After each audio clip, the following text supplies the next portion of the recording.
Hello, and welcome to Polus, Ponou.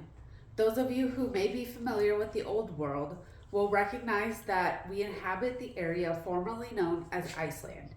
Before our inception, an asteroid disrupted the naturally beautiful landscape known for a great many years as a beautiful volcanic tundra with stunning aurora borealis views.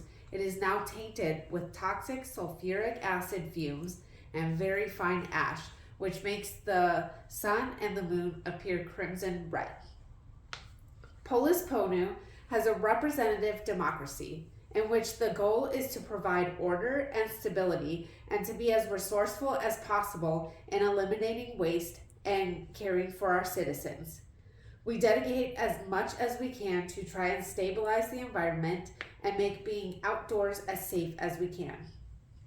We were very careful not to centralize any part of our governing body responsible for resource distribution, as every citizen should have the same rights and access to our very limited resources. Each district in Polus Ponou has 2 judiciary representatives and 2 local representatives. It was important to us that our representatives were chosen by the population. In order to be elected, you must be nominated by the citizens. Nominees are then put up for a vote. There is no campaigning since we are such a small island. We just know the people around us. We lean heavily into teamwork. We all have a common goal that we are working towards, and everyone participates. This is best observed during our National Resource Day, where we all come together to pool resources such as food, clothing, protective gear, and new plant life. This is also the day that every citizen gets a voice if they have new ideas or they want to address and update current policies.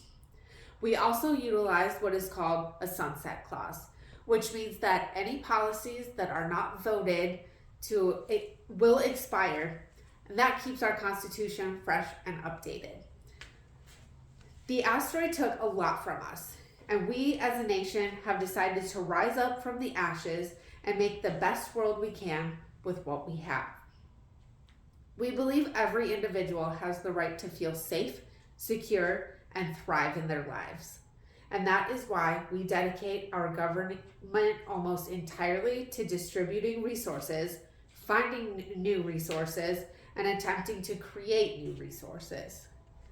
At this point, you've probably heard me say resources what feels like 100 times. But after the asteroid, that was the only thing anybody could think about. Thoughts consumed us like, how will I keep myself and my loved ones safe? Where will my food come from? Will I have a safe place to shelter? We found that by tasking the government with solving these issues, we solved 2 major issues across the land. The first was that we freed everyone's mind from having to worry about only these questions constantly. The second was that crime diminished on a very large scale. With everyone secure and being taken care of, we nearly eradicated pirates who scavenged and hoarded resources and put a large price tag on attaining them. Resources like food, clean water, and medicine are limited and very precious commodities, and we never wanted the answer to be violence. Therefore, the military in Polus Ponou is tasked with protecting what we have and keeping it in the hands of our citizens. We enjoy our peaceful land. We in Polus Ponou enjoy a peaceful existence.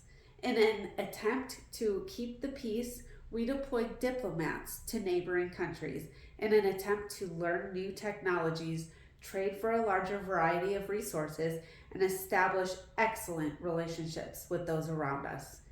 We think we've created the best community possible given the conditions we live in.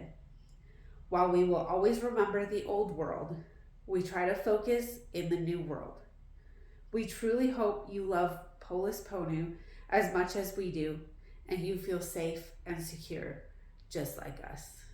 Again, welcome to Polus Ponou.